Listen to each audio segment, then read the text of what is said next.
Em primeiro lugar, educação. Bom dia, boa tarde, boa noite, dependendo de quando você estiver vendo esse vídeo. Em segundo lugar, bem-vindo ao canal Preso na Língua para dar uma olhada na poesia. Você gosta de poesia? Eu gosto de poesia. Todo mundo que tem alguma coisa de interessante gosta de poesia. Não quero dizer que só as pessoas interessantes gostam de poesia, mas quem não gosta de poesia certamente é menos interessante. Mas deixando alguns preconceitos provocativos de lado, vamos olhar para a poesia, que é uma das melhores coisas que a gente pode fazer ainda neste mundo.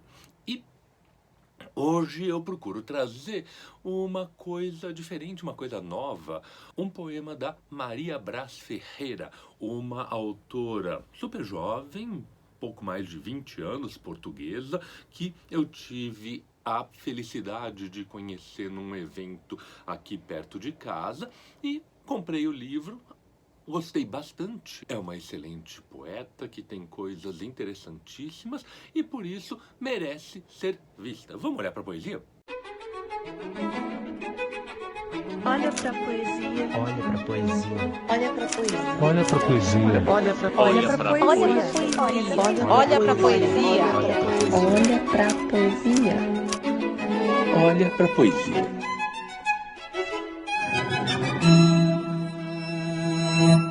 A Maria é uma poeta jovem, como eu disse, e que tem um estilo bastante bem marcado.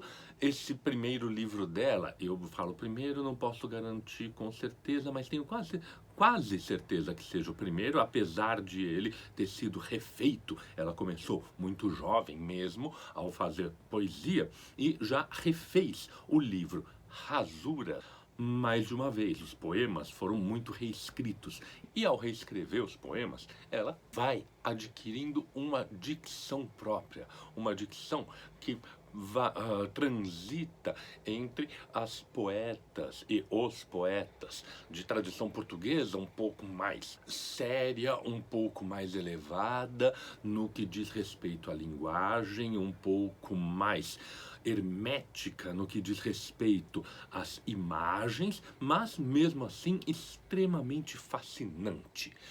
Este poema chamado Pietà dá um bom exemplo do que a gente pode encontrar na poesia da Maria.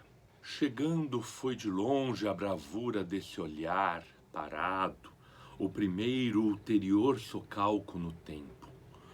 O primeiro, depois do último, onde achei encontrar-me no resinoso segredo de forasteiro, como só forasteiro sabe o amor convir-se.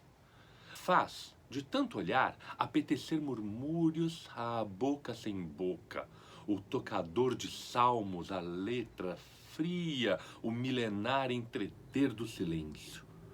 O sopro recolhe-se, a voz extingue-se, prova o corpo a bondade e a justiça, temerária forma de viver visando, divisando-se. A pietá recolhida da terra cultivada, ébria de fome, de breu incauta, tão brava, tão brava.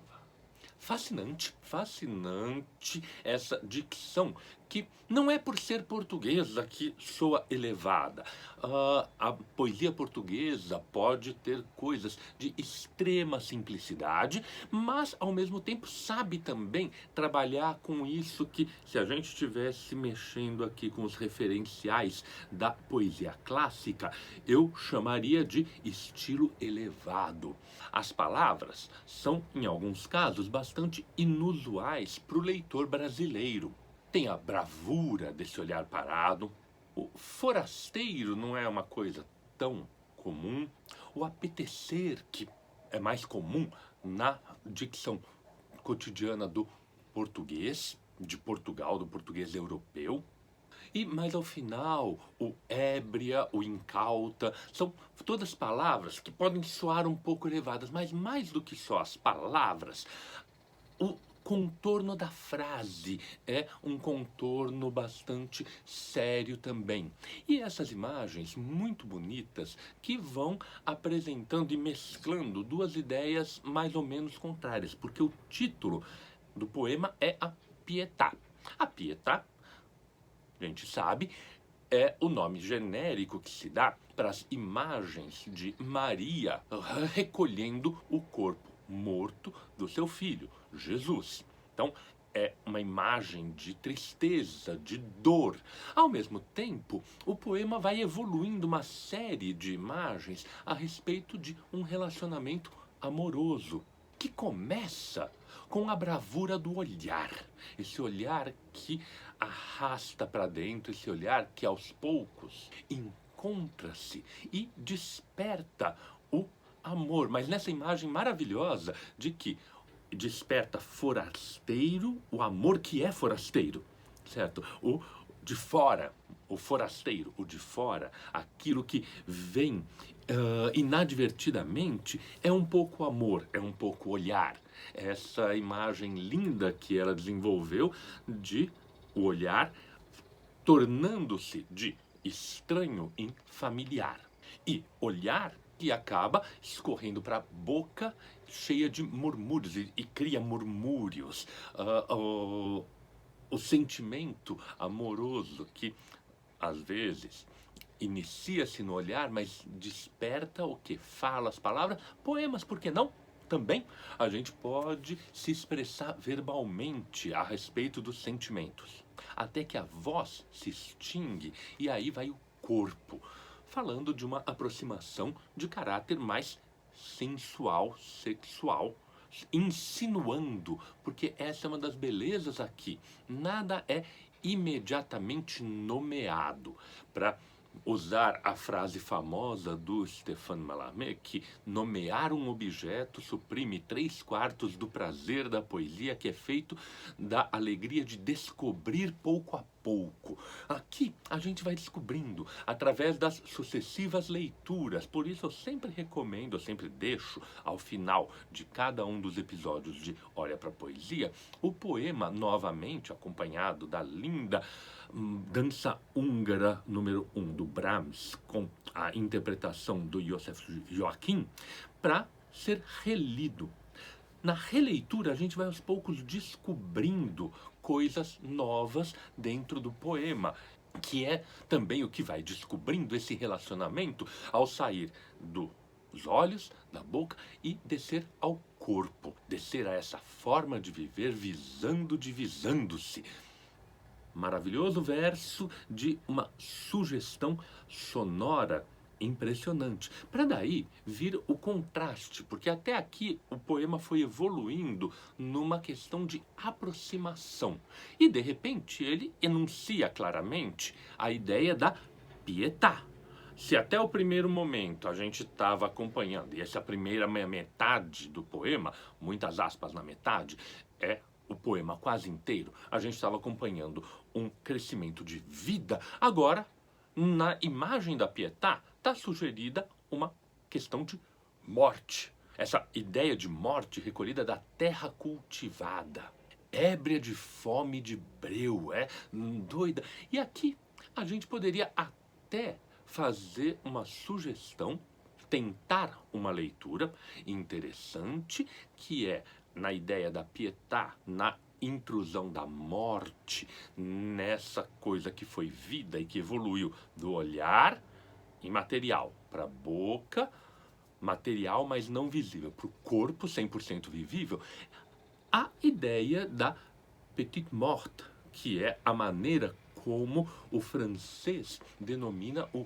orgasmo. A gente poderia estar aqui lendo uma ideia de, depois dessa coisa toda da aproximação, nesse momento da terra, e a terra é sempre uma imagem do corpo, da terra ébria, falar da morte, estamos falando de um êxtase carnal, de um êxtase de amor, que é maravilhosamente bem sugerido nessa ideia da bravura tão brava, porque retoma agora a bravura que apareceu no primeiro verso, num movimento muito bem entretecido. Além disso, esse poema me chama bastante atenção por uma coisa que não é só dele, mas é dos vários poemas que eu li, pelo menos aqui, da Maria. Um uso constante que eu tentei acentuar na medida do possível na minha leitura dos nossos bons e velhos enjambements. O enjambement, aquela estrutura poética que desconecta um pouco a questão gráfica sonora da questão intelectiva, porque a frase não termina junto com o verso. O verso, que é uma unidade primordialmente sonora, em segundo lugar, gráfica, visual, o verso termina, mas conforme a gente vai lendo, a gente vê que aquela frase que parece incompleta ou parece meio obscura, na verdade ela tem uma continuação no verso seguinte, que aqui serve como espelho um pouco dessa ideia que está sendo desenvolvida, da imagem da aproximação amorosa, que parece tão simples, mas aos poucos vai inserindo, introduzindo, incorporando a ideia também da morte, que fica ambígua por poder ser tanto a morte quanto um orgasmo, quanto um êxtase. Inserindo o poema, inclusive, na grande tradição dos poetas místicos do século XVII, que associavam a compreensão e a vivência divina a uma coisa corporal quase sexual, quase erótica. Parece que eu fui longe demais? Não. Na verdade, eu estou olhando para o texto e juntando as sugestões, pescando as sugestões através de sucessivas leituras do que ele poderia trazer para a gente. Agora, eu não tinha visto isso. Sim, pode ser que você não tivesse visto, porque, de repente, você conviveu com menos poemas do que eu convivi, faz um bom tempo. Certamente, em relação a muitos dos meus espectadores, eu tenho mais tempo de vida no planeta. Convivi com mais poemas do que muitos de vocês. Então, isso me dá um repertório de imagens que permite leituras mais variadas. Eu acompanhei também vários professores que me ensinaram leituras bastante frutíferas. E aqui está uma das maravilhas da poesia. A boa poesia, ela é fértil como essa terra ao final do poema da Maria. Ela é fértil em significados, ela se abre para outras leituras. Os enjambements, e aqui é outra coisa da grande poesia, mais do que um recurso técnico que, diferente de manuais, ele deve ser usado para isso, isso, isso. Não, ele deve ser usado para aquilo que o poeta tiver capacidade de usá-lo. Então, o enjambement aqui, ele tem essa possibilidade de significado da continuidade que quebra e surpreende, do mesmo jeito que a Pietà acaba surpreendendo algumas ideias para a gente. Ela vai sugerindo coisas novas. E isso, como eu disse, é uma das grandes maravilhas do bom texto poético. Ele é fértil em leituras, ele permite leituras. O texto quadrado, ou correndo risco de algumas outras pessoas ficarem indignadas, porque como você pode falar que um texto é ruim? No caso da poesia, o texto é ruim, e eu digo aqui, um texto de poesia ruim é aquele que se fecha numa única leitura possível.